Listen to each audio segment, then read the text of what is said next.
Shalom. Hari ini kita akan renungkan kitab 1 Samuel pasal 25. Teksnya ayat 32 sampai 44 dan sudah dibagi 3 paragraf. Paragraf yang pertama ayat 32 sampai 35. Daud memuji kebijakan Abigail dan janji tidak akan binasakan keluarga Nabal. Paragraf yang kedua ayat 36 sampai 38. Nabal yang mendengar semua cerita oleh istrinya terhenti jantungnya dalam dada dan ia membatu. Paragraf yang ketiga ayat 39 sampai 44. 10 hari kemudian Nabal mati dan Abigail menjadi istri Daud. Kesimpulannya, Daud memuji Tuhan yang mengutus Abigail dan memuji tentang kebijakan Abigail. Jadi Daud berkata kepada Abigail, "Pulanglah dengan selamat ke rumahmu. Aku menerima permintaanmu dengan baik." Tetapi ketika Nabal mengadakan perjamuan dan mabuk sekali.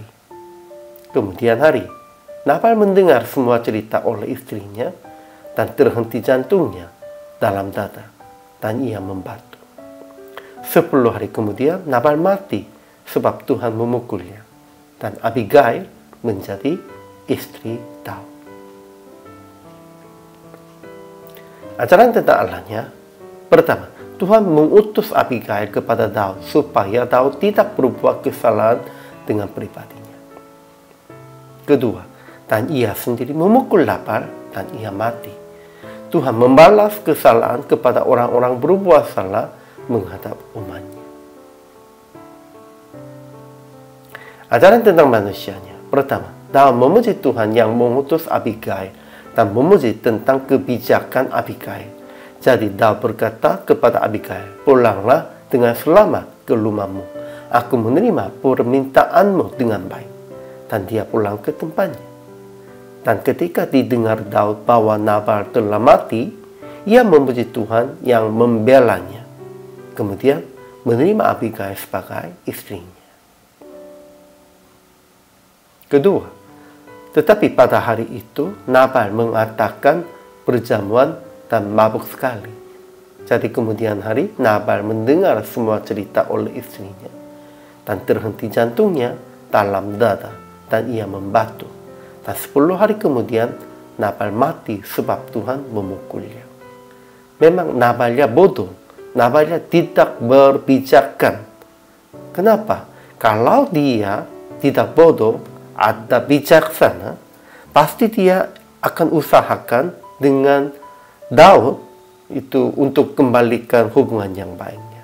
Namun dia tidak menerima kesempatan itu. Hanya hatinya begitu susah dan menjadi terhenti jantung. Ketiga, Abigail yang menghentikan Daud menceritakan segala hal kepada Nabal, suaminya. Dan setelah Nabal mati, ia menjadi istri Daud. Jadi aplikasi hari ini. Pertama, tetap melihat dan mendengar firman Tuhan dan tanda-tanda Tuhan melalui orang-orang yang Tuhan utus dan menghargai kebijakan mereka. Kalau kita mendengar dan menghargai kebijakan mereka, harus introspeksi diri dulu, dan kalau sudah salah, harus itu berubah perbuatannya, arahnya, dan perbuatannya itu juga harus ubahkannya. Inilah bijaksana. Kedua, jangan membalas dendam dengan secara pribadi. Tetap serahkan kepada Tuhan dan jangan menjadi tangan yang menumpah darahnya.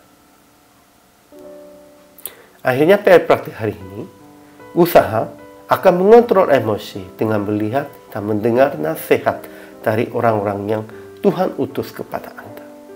Dan jangan membalaskan dendam secara pribadi. Melainkan percayalah bahwa Tuhan akan menghukum mereka yang melawan Tuhan. Jangan menumpah darah kepada siapapun. Kita harus sabar dan harus mengontrol emosinya.